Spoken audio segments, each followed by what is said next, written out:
pertemanan itu penting, tapi kalau emang kamu merasa udah gak sejalan, gak cocok lagi, jangan pernah takut untuk putusin pertemanan itu. Aku tahu ini hal yang sulit, tapi kalau kamu keep this friendship, that will be a new problem for yourself. Just like what happened to me. Hai orang-orang baik, nama aku Aya. Di umurku yang 20-an ini, aku terus-menerus kehilangan temanku satu persatu. Well, kamu bisa nyalahin aku, kamu bisa bilang ini salah aku, that's okay, karena aku juga nyalahin diri aku secara terus-menerus sampai aku sadar bahwa people come and go itu bener banget. Well, sedikit latar belakang biar POV kita sama. Aku tuh tipe orang yang value friendship. Menurut aku pertemanan itu unik. Kita tuh mengenal banyak orang dengan berbagai karakter, mendengarkan berbagai cerita, dan saling berbagi kasih sayang. Dan aku tuh bukan tipe orang yang circle-circlean, pokoknya anti banget ya sama circle. Kenapa? Karena aku gak mau bikin orang lain tuh jadi outsider. Nah, tapi turns out aku akhirnya punya circle, tapi tetap aja aku berusaha connecting my circle dengan orang-orang lainnya dan gak pilih-pilih teman. Long story short, akhirnya aku punyalah beberapa circle.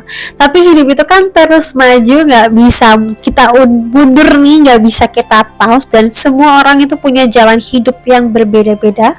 And yet, disconnected with my old fella.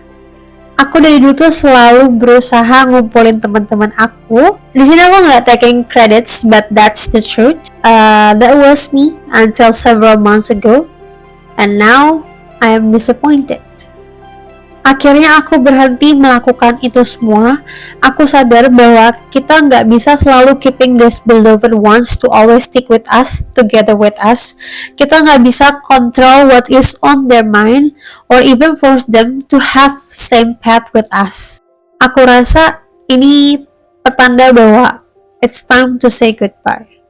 I know, say goodbye kayaknya too much, tapi bukan saying goodbye bener-bener cut off people-nya, enggak, tapi lebih kepada ya udah stop perjuangan kita sampai di sini saja. Mungkin say goodbye itu sulit ya, karena kita udah punya memori sama dia sebelumnya, dia part of our life, dan kita udah terbiasa sama keberadaan dia. Tapi karena kita beda sekolah, tumbuh di lingkungan yang berbeda, punya visi misi yang berbeda juga, jadi jarang ketemu. Nah, itulah yang menyebabkan kita jadi agak ada gap di hubungan antara kamu dan teman kamu. Aku pun memutuskan untuk stop memperjuangkan pertemanan ini setelah aku mendapatkan beberapa sinyal yang bikin aku yakin untuk saying goodbye. Dalam hidup kita pasti akan selalu ketemu sama orang baru, baik di sekolah, di kantor, di proyek manapun. Dan orang baru itu bisa jadi pacar atau teman deket kamu yang baru. Rasanya pasti akan menyenangkan, seru, punya experience baru yang gak kamu miliki sebelumnya. Gak kayak sama teman-teman kamu yang sebelumnya juga. Pasti itu akan bikin kamu makin penasaran dan kayak jadinya chattingan tiap hari dan lain sebagainya. Menurutku, sebanyak apapun orang yang ditemui, mau 1001 orang yang teman kamu temui dan lebih asik daripada kamu, ketika teman kamu valuing your friendship, menganggap kamu memang teman deketnya, teman kamu itu gak bakal hilang gitu aja. Mau gimana pun mereka pasti akan tetap ada buat kamu, dan mereka gak menolak semua ajakan hangout yang kamu tawarkan sama dia.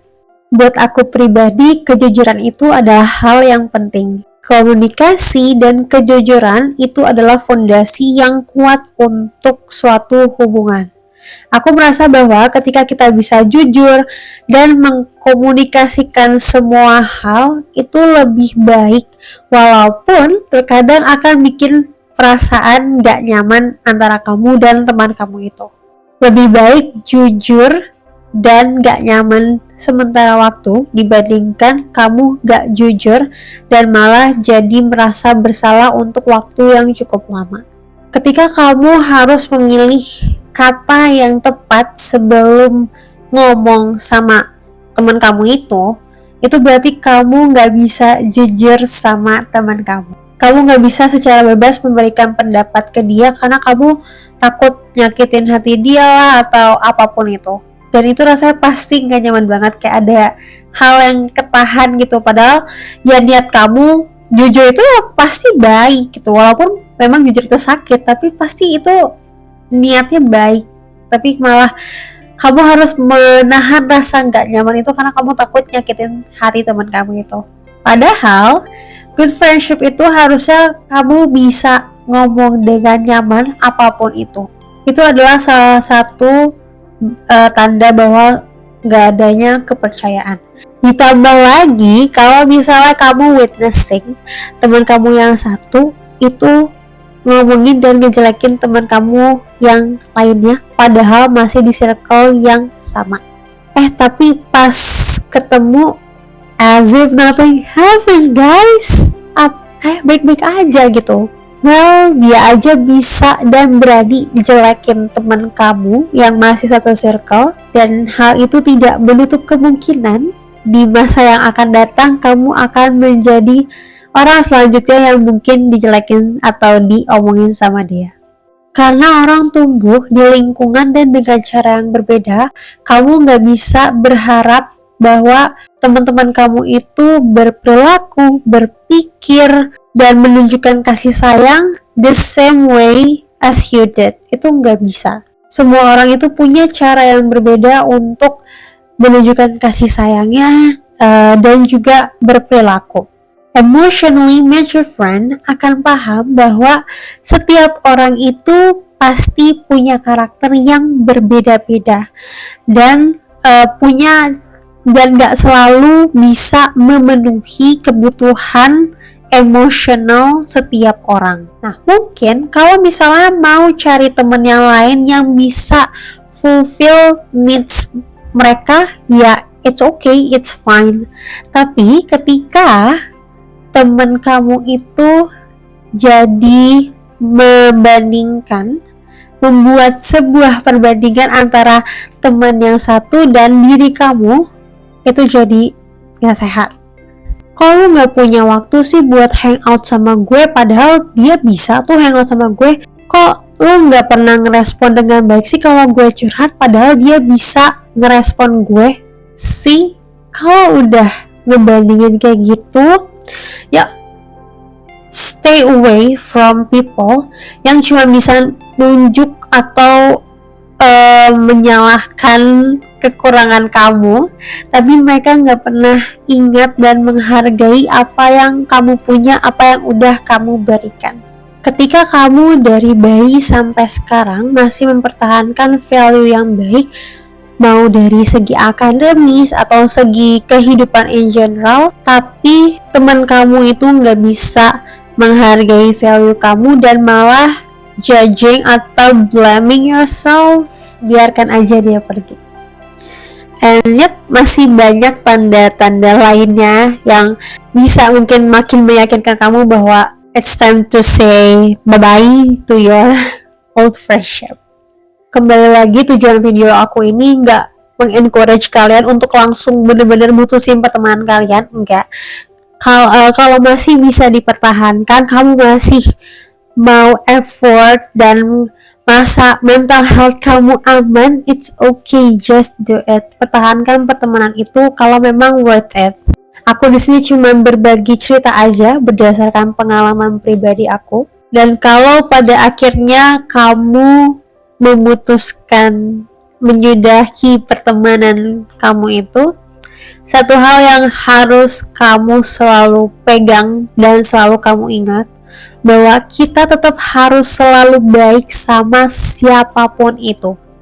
Karena kita nggak tahu apa yang akan terjadi besok, jadi jangan sampai menyesal. Seandainya kamu putus dengan temanmu itu dengan tidak baik-baik saja, atau dalam arti kamu ada konflik sama teman kamu itu, Berusahalah untuk memaafkan dan melupakan apa yang udah terjadi. I know this will be very hard untuk memaafkan dan melupakan, apalagi kalau itu sebuah hal yang menyakitkan. Tapi percayalah, aku merasa bahwa ketika aku memaafkan dan aku mengikhlaskan semua hal yang terjadi, rasanya tuh aku gak penuh kebencian, aku jadi lebih ringan, hidupnya lebih happy. Kamu gak bisa maksa orang untuk berubah jadi apa yang kamu mau, tapi kamu bisa memilih untuk dikelilingi oleh orang-orang yang mau berubah dan tumbuh bersama. And yet, itu pengalaman dari aku. Kalau misalnya kamu punya sudut pandang yang berbeda, atau misalnya kamu punya cerita yang mirip-mirip sama aku, feel free untuk langsung di-share aja di komen bawah. Aku bakal dengan senang hati bacain dan balasin komen kalian satu persatu. Di video berikutnya aku bakal bahas bagaimana cara aku menghandle friendship breakup ini. Kalau kamu gak mau ketinggalan, jangan lupa di like dulu videonya dan di subscribe.